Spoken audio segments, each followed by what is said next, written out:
Ravi de vous retrouver pour ce nouveau numéro du Dessous des cartes. Notre photo du jour nous emmène en Californie, à San Francisco, devant le siège de Twitter en janvier 2021, qui venait de prendre une décision historique, suspendre le compte de Donald Trump. Il s'agissait, selon Twitter, de l'empêcher de mettre davantage en péril la démocratie américaine, tandis que ses partisans avaient envahi violemment le Capitole à Washington.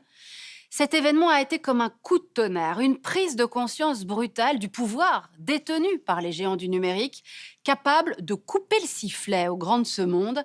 Avec des milliards d'utilisateurs, les réseaux sociaux sont de fait aujourd'hui un sujet géopolitique majeur et c'est ce qu'on va voir aujourd'hui. Car ces réseaux sur lesquels nous passons des heures, qui les contrôle? Qui les régule? Comment protéger toutes ces données personnelles que nous y laissons? Vous allez voir que selon qu'on vit dans un état de droit ou dans un régime autoritaire, la question ne se pose évidemment pas de la même manière. Sortons nos cartes. En 2021, 53,6% de la population mondiale est présente sur les réseaux sociaux, soit la quasi-totalité des internautes. On dénombre plus de 4,2 milliards de comptes actifs, soit un demi-milliard de plus qu'en 2020. Un internaute a en moyenne un compte sur un peu plus de 8 plateformes et il y consacre près de 2h30 par jour. Alors si l'histoire d'Internet remonte aux années 1960, l'histoire des réseaux sociaux, elle, est relativement récente. Elle commence en 1997 avec l'apparition aux États-Unis du premier réseau social à proprement parler, sixdegrees.com. D'autres plateformes de ce type vont ensuite se développer. En 2002, c'est le cas de Friendster, suivi en 2003 par MySpace, avant que n'apparaissent les géants que l'on connaît aujourd'hui, Facebook en 2004, YouTube et LinkedIn en 2005 ou encore Twitter en 2006. Ces réseaux sociaux, qui ont fait la fortune de la Silicon Valley en Californie, ont très rapidement su recruter des abonnés bien au-delà des États-Unis. Les plateformes américaines sont d'ailleurs celles qui cumulent aujourd'hui le plus d'utilisateurs à travers le monde. 2,7 milliards pour Facebook, 2,3 milliards pour YouTube, 2 milliards pour WhatsApp, 1,3 milliard pour Facebook Messenger, 1,2 milliard pour Instagram, 740 millions pour LinkedIn ou encore 353 millions pour Twitter, très influent en raison de son succès auprès des milieux politiques et médiatiques. Pourtant, il existe d'immenses territoires où les géants américains ne sont pas ou peu présents, et ce, on va le voir pour deux types de raisons. Technique d'une part, lorsque la connexion à Internet, la qualité du débit ou l'accès à du matériel adéquat n'est soit pas possible, soit trop coûteux. C'est le cas d'une partie du continent africain, où la part de la population présente sur les réseaux sociaux oscille entre 8 et 16%, à l'exception de l'Afrique du Nord, 45%, et de l'Afrique du Sud, 41%. Il y a d'autre part des raisons politiques à cette géographie des réseaux. À cet égard, le cas de l'Iran est intéressant. Instagram y est la plateforme préférée des internautes. Une performance assez inattendue quand on sait que Facebook, Twitter ou encore YouTube y sont bloqués par les autorités depuis des années. Les gardiens de la révolution ont en revanche encouragé l'émergence de solutions locales pour tenter de garder Internet sous contrôle. En 2018 déjà, le guide suprême qui détient le vrai pouvoir en Iran, l'ayatollah Khamenei, a ainsi recommandé à ses abonnés d'utiliser des messageries développées en Iran comme Gap ou encore Soroush. L'élection en juin 2021 d'un président ultra-conservateur, Ebrahim Raisi, devrait accentuer cette tendance.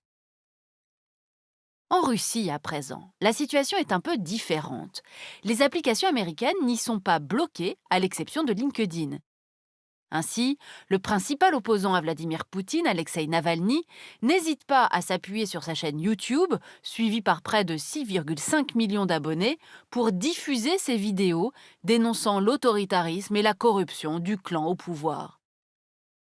En janvier 2021, son documentaire intitulé « Le palais de Poutine, histoire du plus gros pot de vin du monde », montrant des images d'une immense propriété située au bord de la mer Noire, a rassemblé plus de 100 millions de vues sur YouTube. Pour autant, des acteurs russes des technologies ont su très tôt, et ce sans soutien des autorités, développer leurs propres réseaux sociaux. Ces derniers, essentiellement utilisés en Russie et aujourd'hui surveillés de près par Moscou, sont également présents en Europe de l'Est. On peut par exemple citer Vkontakte, le Facebook russe, Abkarriera, un équivalent de LinkedIn pour les experts du numérique, ou encore Rutube, équivalent de YouTube. À présent, le cas chinois, qui se distingue tout particulièrement bien sûr, à la fois par son contrôle strict de tout ce qui circule sur Internet, par le blocage des plateformes sociales américaines et surtout par sa capacité à développer des systèmes 100% chinois. Son réseau social, WeChat, est ainsi incontournable dans la vie des Chinois. Il s'agit d'une plateforme rassemblant des outils similaires à Facebook et Instagram, tout en y intégrant des sites de e-commerce chinois comme Alibaba. WeChat talonne aujourd'hui le géant américain Instagram en termes de nombre d'utilisateurs, 1,2 milliard tous les deux, et commence à s'implanter au-delà du territoire chinois. Mais à l'été 2021, Pékin a repris en main les géants de la tech chinoise en limitant leur puissance et leur influence. WeChat est central dans la stratégie chinoise de contrôle de la population et dans le but de diffuser un modèle chinois afin que les valeurs occidentales et l'espace informationnel mondial ne rentrent pas en Chine. Alors voyons maintenant un peu plus en détail comment ce modèle numérique chinois, totalement contrôlé par le pouvoir, s'est mis en place. Dès 1998, la Chine a érigé une grande muraille numérique. Une stratégie qui lui permet de bloquer non seulement de nombreux sites étrangers, comme Facebook, YouTube ou encore Twitter, mais également de contrôler de très près ce qui se passe sur le web chinois. Ainsi, lorsque les internautes font une requête sur le web, les 3/4 du trafic restent à l'intérieur du territoire de la Chine. Le reste est dirigé vers les États-Unis. À titre de comparaison, c'est le ratio inverse pour la France ou l'Allemagne, dont on estime que 25% du trafic seulement reste dans le pays d'origine de la requête. Il n'en reste pas moins que cette structuration du réseau Internet de la Chine a surtout permis à des acteurs chinois de développer en toute quiétude des géants qui se sont hissés dans le top 10 des réseaux sociaux les plus utilisés au monde, à l'image de WeChat que l'on a vu tout à l'heure. Mieux encore, ce protectionnisme numérique n'a pas empêché des acteurs chinois de partir à la conquête de nouveaux marchés, à l'image de TikTok, une application née en 2017 et développée par l'entreprise chinoise ByteDance.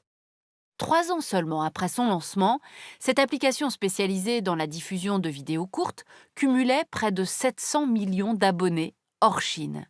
De nombreux utilisateurs, friands de cette application chinoise, la téléchargent partout dans le monde, aux États-Unis, en France, mais aussi en Inde, au Brésil, au Mexique ou encore en Russie. Depuis 2018, TikTok, c'est l'application la plus téléchargée au monde, à l'exception de celle consacrée aux jeux. Alors voyons à présent ce qu'il en est dans la démocratie libérale qui a longtemps été pionnière et leader dans le domaine numérique, les États-Unis, qui sont aujourd'hui, on va le voir, en plein débat sur les enjeux de régulation. Au départ, les États-Unis, le pays du libéralisme, ont laissé faire les acteurs du numérique.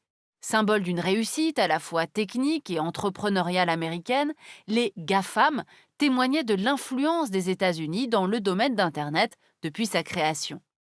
D'une certaine manière, le rôle de mobilisation qu'avaient joué les plateformes américaines pendant les printemps arabes s'inscrivait dans cette vision messianique américaine qui consistait à diffuser au maximum les valeurs de liberté et de démocratie dans le monde.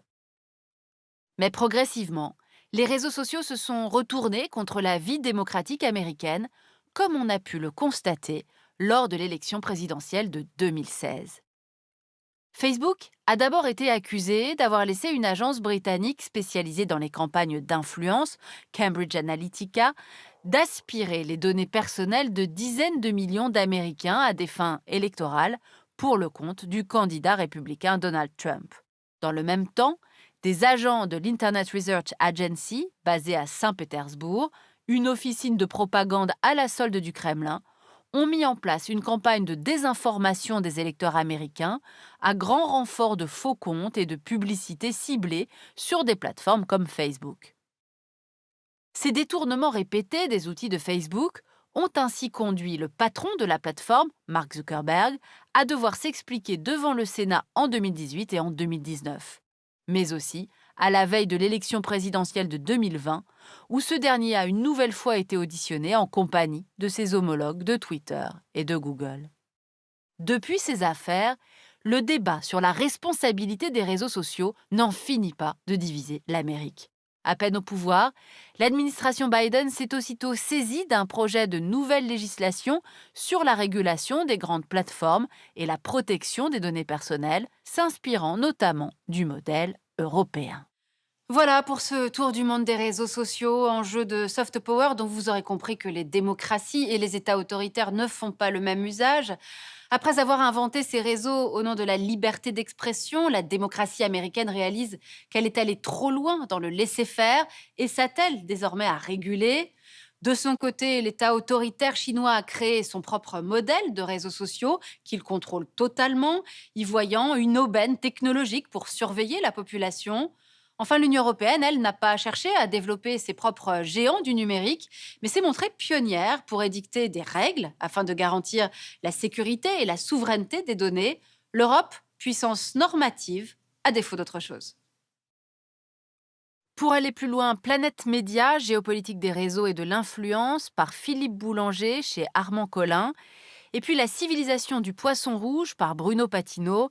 L'actuel président d'Arte dresse un tableau référencé des dérives de l'économie de l'attention, publié aux éditions Grasset en avril 2019. Ainsi s'achève ce nouveau numéro du Dessous des cartes. Rendez-vous bien sûr la semaine prochaine, même endroit, même heure. Et d'ici là, n'oubliez pas notre site internet arte.tv sur lequel vous retrouverez notamment nos leçons de géopolitique. À bientôt.